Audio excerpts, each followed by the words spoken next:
Selamat pagi saudara-saudari yang dikasihi Kristus. Mari kita mengawali hari baru dengan mendengarkan firman Tuhan yang diambil dari Injil Matius bab 20 ayat 17 sampai dengan 28. Tuhan bersamamu. Inilah Injil suci menurut Santo Matius.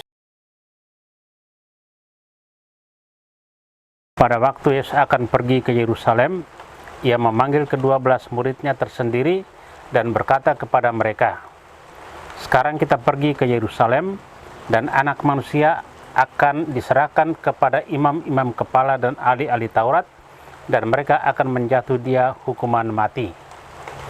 Mereka akan menyerahkan dia kepada bangsa-bangsa yang tidak mengenal Allah, supaya ia diolok-olok, disesah, dan disalibkan.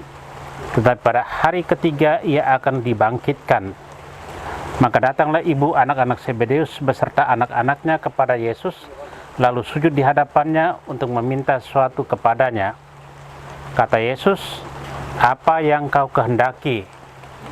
Jawab ibu itu, "Berilah perintah supaya kedua anakku ini kelak boleh duduk di dalam kerajaanmu, yang seorang di sebelah kananmu dan yang seorang lagi di sebelah kirimu."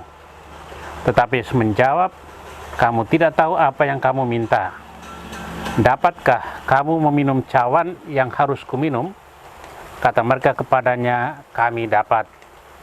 Yesus berkata kepada mereka, "Cawanku memang akan kamu minum, tetapi hal duduk di sebelah kananku atau di sebelah kiriku, aku tidak berhak memberikannya. Itu akan diberikan kepada orang-orang bagi siapa Bapakku telah menyediakannya." Mendengar itu, marahlah ke-10 murid yang lain kepada kedua saudara itu. Tapi Yesus memanggil mereka lalu berkata, "Kamu tahu bahwa pemerintah bangsa-bangsa memerintah rakyatnya dengan tangan besi, dan pembesar-pembesar menjalankan kuasanya dengan keras atas mereka. Tidaklah demikian di antara kamu. Barang siapa ingin menjadi besar di antara kamu, hendaklah ia menjadi pelayanmu, dan barang siapa ingin menjadi terkemuka di antara kamu, hendaklah ia menjadi hambamu. Sama seperti Anak Manusia, ia datang bukan untuk dilayani, melainkan untuk melayani dan untuk memberikan nyawanya menjadi tebusan bagi banyak orang." Demikianlah sabda Tuhan. Saudara-saudari yang dikasihi Kristus, tema yang akan kita renungkan hari ini adalah total melayani. Kita semua mau menjadi besar, terkemuka, dan nomor satu. Kita mengharapkan anak-anak kita menjadi nomor satu di sekolah dan tampil prima di hadapan teman-temannya. Kita sendiri memperlengkapi diri dengan rupa-rupa pengetahuan dan keterampilan agar dapat menjadi terkemuka di tempat kerja atau di tengah pergaulan. Yesus tidak melarang kita untuk menjadi besar, terkemuka, dan nomor satu. Tetapi Yesus mengajarkan kita jalan yang benar untuk mencapai hal tersebut. Hari ini dalam Injil, Yesus mengajarkan kita, para muridnya, untuk menghayati semangat pelayanan ini dalam seluruh hidup kita, khususnya kalau kita menempati posisi sebagai pemimpin. Dan sangat penting, yang Yesus jadikan sebagai panutan atau model atau rujukan adalah dirinya sendiri. Anak Manusia datang bukan untuk dilayani, melainkan untuk melayani dan untuk memberikan nyawanya menjadi tebusan bagi banyak orang. Dan Tuhan Yesus sungguh-sungguh sangat total dalam pelayanannya. Bahkan dia sampai rela berkorban di kayu salib dan wafat karena cintanya dan pelayanannya bagi manusia. Yesus menuntut semangat yang sama dari semua mereka yang mau menjadi pelayan umat. Kita sadari tidak mudah untuk sungguh-sungguh total melayani seperti Yesus. Maka, supaya kita bisa melayani dengan tulus dan sungguh-sungguh, kita membutuhkan semangat dan rahmat dari Tuhan Yesus. Mohon penyertaan dan karunia Roh Tuhan, sehingga kita sanggup melayani sesama dengan tulus dan setia.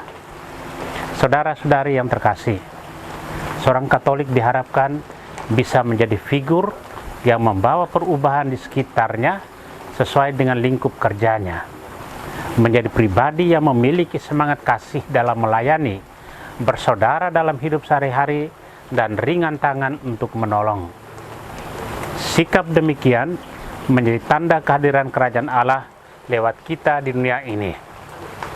Peringatan Yesus sama sekali tidak dipahami dan digubris oleh para murid.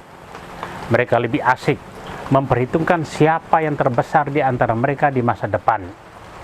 Pikiran-pikiran duniawi masih menyelimuti mereka.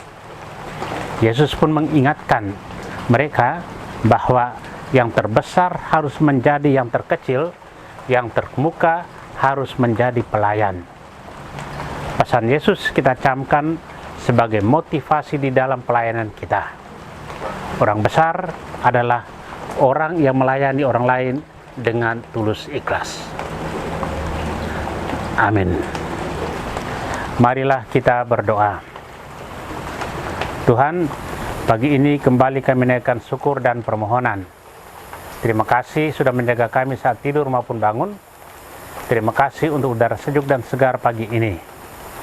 Bukalah mata hati kami di awal hari ini. Mampukan kami memandang kemurahan dan karya-Mu, serta memuji dan memuliakan-Mu melalui pekerjaan dan pelayanan kami hari ini. Bimbinglah kami selalu untuk menyadari kesalahan kami dan bertobat, sehingga kami sungguh rendah hati, mau membuka hati dan siap menerima rahmat-Mu yang akan tinggal dalam hati kami. Kristus terang dunia, berkatilah keluarga-keluarga kami, jadikanlah kami alat kasih-Mu, dan pantaskanlah kami menjadi hamba-Mu yang setia. Amin. Tuhan bersamamu. Semoga keluarga kita, orang-orang yang terkasih dan doakan, seluruh aktivitas kita hari ini dilindungi, dibimbing, dan diberkati oleh Allah yang Maha Kuasa, Bapa dan Putra dan Roh Kudus. Amin.